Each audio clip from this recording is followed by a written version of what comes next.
Good evening, mini BFFs and friends and family. Thank you for joining me for another story time. Tonight, our story is called Ira Wordworthy, and he is another member of the town of Barely There. He owns the Seed, Feed, and Mercantile at the center of town where everybody congregates after school. They like to go there and get snacks and read their books right on his porch, but Ira's pretty cranky about it. And it isn't until one of the school children realizes what Ira's cranky disposition is and helps him out that he's able to join in all the fun with everyone else. So let's read.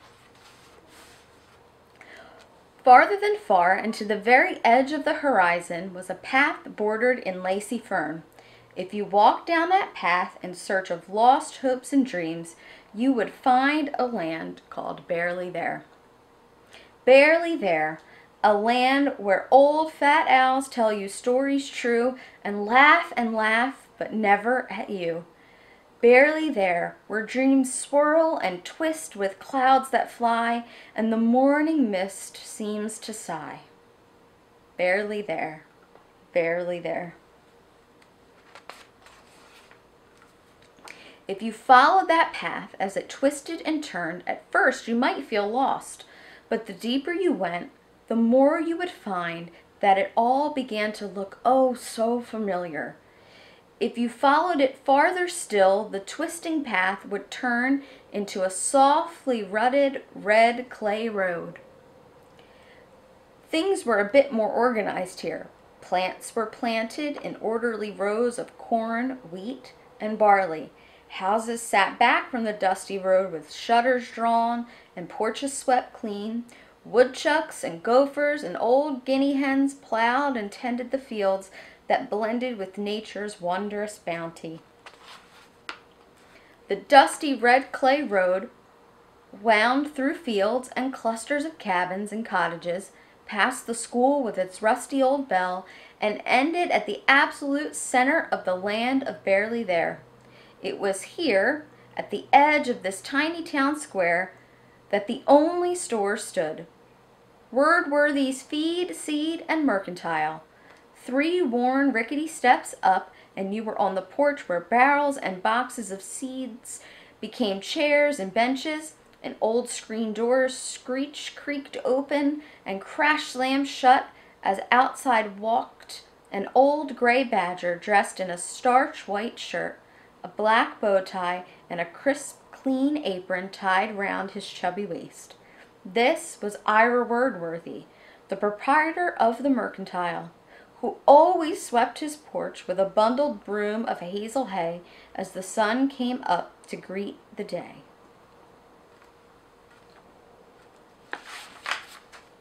The inside of the store was jumbled in an odd sort of way.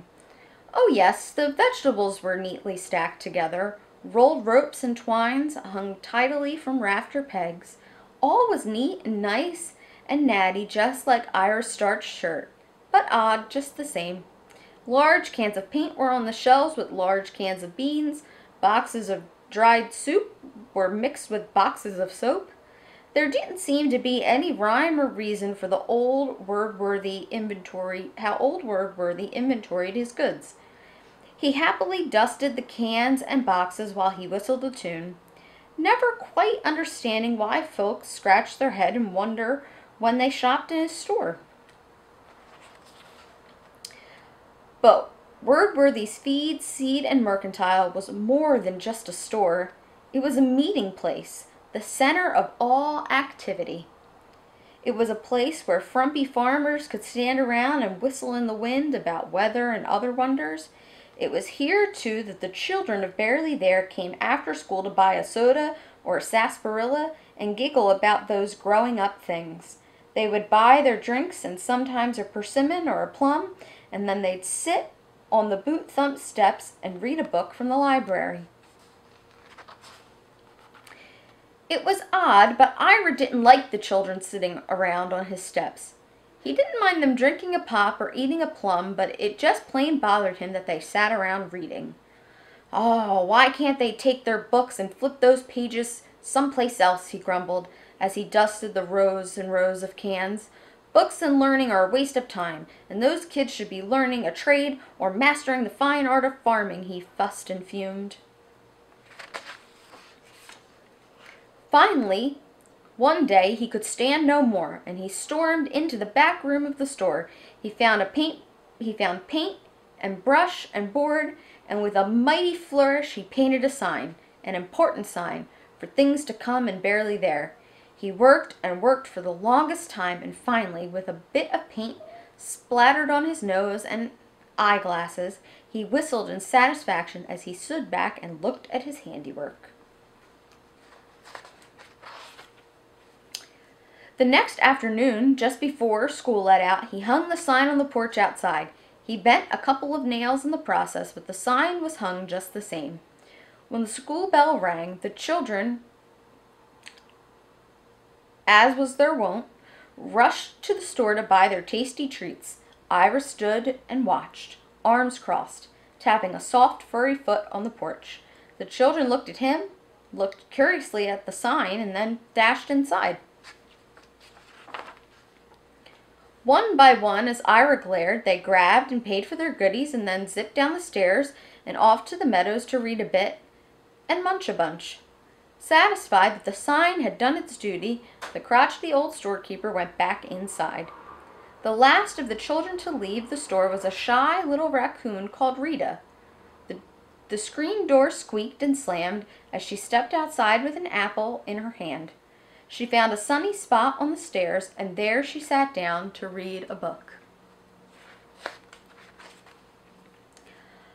Ira's eyes opened angrily, opened wide, as he peered at her through the window from inside. There she was, first standing and now sitting below the fresh new sign. He was sure Rita pretended she didn't see it. "That girl must be blind," raged Ira as he stormed out the door. "Ahem," said he in a grumbling way. "Maybe you didn't see the sign." "Oh, yes, Mr. Wordworthy, sir," she replied in the sweetest of tones. "I saw the sign. It is very pretty." "Pretty indeed," he roared, as he tapped the sign with his furry finger. "This sign says that all children of the younger persuasion are not to litter, loiter, or lay around here." Then, to his shock and chagrin, little Rita looked up at the sign and quietly said, "No, it doesn't." "Then, my little furry friend," he glowered, "just what does the sign say?" Rita squinted her eyes and looked at the sign again. "It doesn't say anything." Ira looked at the sign, squinting in concentration. "Besides," added Rita, "why do you care if I sit on your porch and read a book?" The little raccoon's gentle tones softened old Ira as his chin dropped to his chest. A small, stingy tear trickled from his eye. "Because I'm jealous," he truthfully said, "for I can neither read nor write, nary a word, nary a letter." Sure enough, if you looked carefully at the sign, you would see it was nothing more than squiggles, wiggles, and smears. It was very pretty, but it said nothing. Every night thereafter, when the store was closed at dark, Rita sat and candles flickered and taught Ira how to read and write.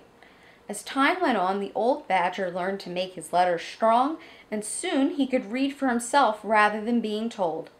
The little raccoon loved playing teacher, and she would diligently grade his papers and would listen intently as he read his lessons through and through. From then on and thereafter, Ira Wordworthy's store was a haven for children and their books. The mercantile became very organized as Ira learned to read the writing on his goods. He had known all the time that soap didn't go with soup. He just couldn't read the labels. Oh, and that screen door squeaked and slammed all day long as children rushed in and out with sweets to eat and good books to read. Business was good, but Ira's mind was even better as he read book after book after book. Minds do matter in the land of Barely There.